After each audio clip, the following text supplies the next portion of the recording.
The movie begins with one of the magicians.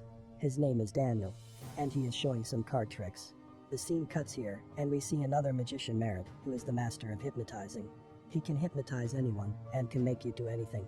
Next we are shown Jack. He is showing his magic to people on a boat. Next we see Henley, and she is performing a magic trick in Los Angeles. Here we also see a mysterious man is keeping an eye on all of them. We don't know who he is. Later all of them receive tarot cards with an eye symbol, and on the backside an address and a date mentioned. It is an invitation. Later, they all reach a building and it's the address which was mentioned on the card. Reaching there, they find that the building door is locked. They decide to go inside.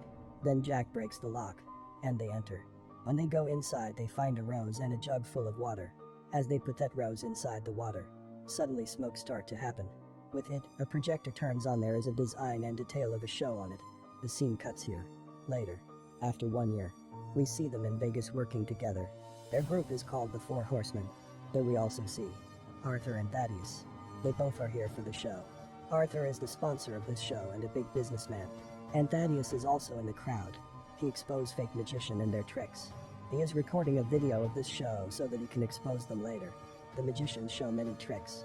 In the end, their last trick is a bank robbery. They choose a man from crowd and takes his bank details and asks him to come on the stage. Daniel give him a card. He asks him to sign the card and place it in his pocket with a ticket for this show. They were about to send the man to his bank through their magic. That's why Merritt and Jack make him wear a helmet. There is a camera on his helmet, through which everyone can see what is going on. Henley bring a teleportation machine on stage through her magic. Now they send the man to the bank in Paris through a teleportation machine. The man genuinely disappears from the stage. After some time, we see the man is visible on a big screen of the show. He is in the locker of the bank. There is a lot of money. The man, according to the instructions of Daniel, he places the signed card and the ticket of the show on the money. Then he presses a button with his helmet. The money goes to the ventilation pipes, and it moves to the place where the show is going on. The hall is full of money. When people check, they realize that it's real money. On another side, when the bank opens, they didn't find the money. They only find that signed card and the ticket for the show. They become famous because of the live robbery. The police arrest them. An FBI agent, Dylan, investigates the bank robbery. He is investigating that man, who was used by those magicians in that magic trick. They don't get anything out of him because the magicians has hypnotized the man during the show. He was still hypnotized. Later, they start investigating the horsemen, one by one. But they make them fools with their tricks and leave. Like this, the police couldn't get any evidence against them. Dylan wants to solve this case at any cost, as he comes to know that in the show Thaddeus was also watching in the crowd. So he goes to take help from Thaddeus. During their conversation, we come to know about Lionel Shrike. He was a great magician, and his career was destroyed when Thaddeus exposed him. But he never quit and always inventing new tricks. While performing a trick, Lionel Shrike died one day. He asked Thaddeus, "Do you feel guilty for the death of Lionel Shrike?" Thaddeus replies no, and tell him he died because of his trick. After it, Thaddeus explains them how horsemen robbed that bank. He tells them they had already hypnotized the man before the show, and took his bank detail they had already designed and created the same room under the stage. That looked like the bank in Paris. It means the man didn't teleport to Paris, he just went under the stage. The money which disappeared from the bank and come here, Thaddeus tells them maybe the money was robbed during the transfer time. The duplicate money was placed in return. The card the man signed and the ticket for the show was also placed there. The duplicate money that they had placed that was made of fire paper. It means that it will burn easily and disappear from there. Later on we see the horsemen in a new show. Dylan and Thaddeus are also here in the crowd. They call a businessman Arthur in the show for their last trick. Arthur is the sponsor of their show. Daniel asks the people in the show to check their bank balances. After that we see Henley bring a huge check on the stage. The amount that was in Arthur's private bank account is mentioned on it. It is approximately $140 million. Here Merritt again asks the people in the show to check their bank balances. Suddenly, their bank balances were increasing, as much as the people were getting. That much money was decreasing from Arthur's account. The people in the show got all the money. Arthur's balance gets to zero. Later the horseman tells everyone that the people in the show are called willingly, because all of those people have faced a loss because of the natural disaster. When they went to claim their insurance, they didn't got the insurance money. And the owner of that insurance company is Arthur. That's why all the money from his bank account was given to those people. After they are done talking, they run away from there. Dylan wants to catch them, but they successfully escape from there. The next day, Dylan's girlfriend tells him about the Eye Magicians community. They rob the money from rich and give it to poor. They also stop the evil tasks in the world. She tells him the community include 2 or 3 magicians in their community every 100 years. She says, I think maybe those horsemen want to be a part of the Eye community.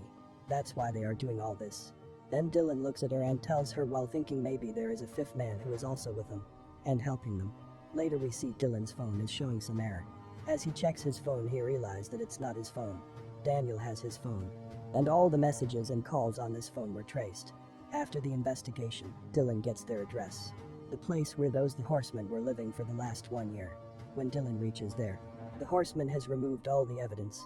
Next, we see Jack is burning some papers, and the other 3 horsemen has already left from there.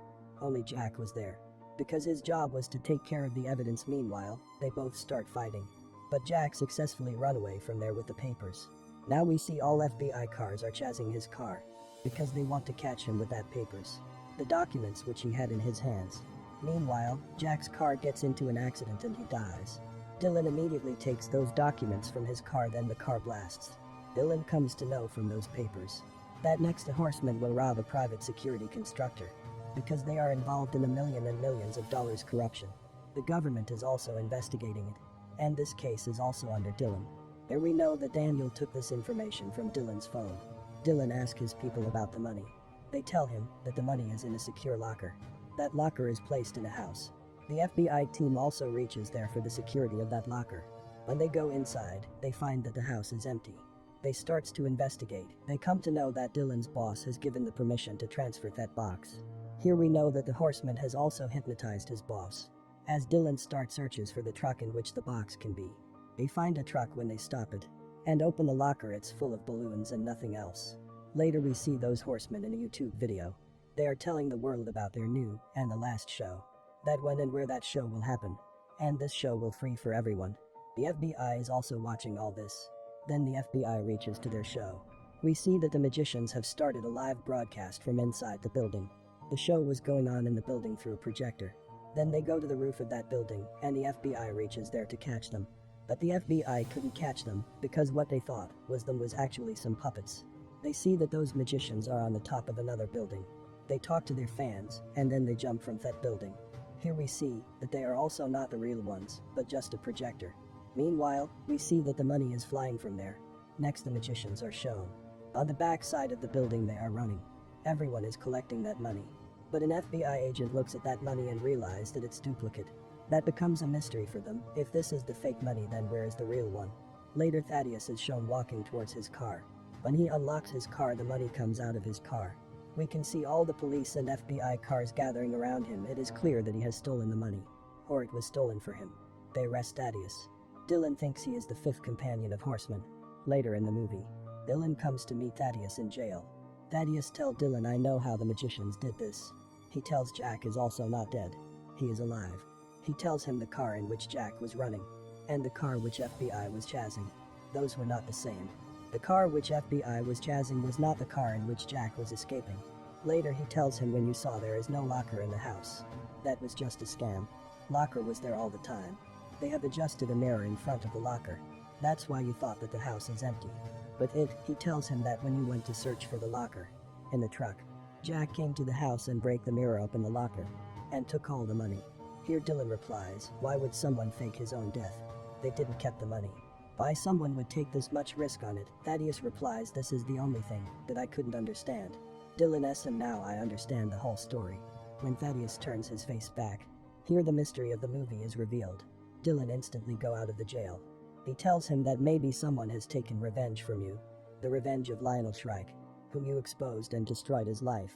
He tells him that the locker that was used at the time of the incident, due to the error in the locker, Lionel Shrike died. That was made by the alcohol company for the bank which was robbed by the horsemen. After the death of Lionel Shrike, the company of Arthur didn't granted the insurance to his family.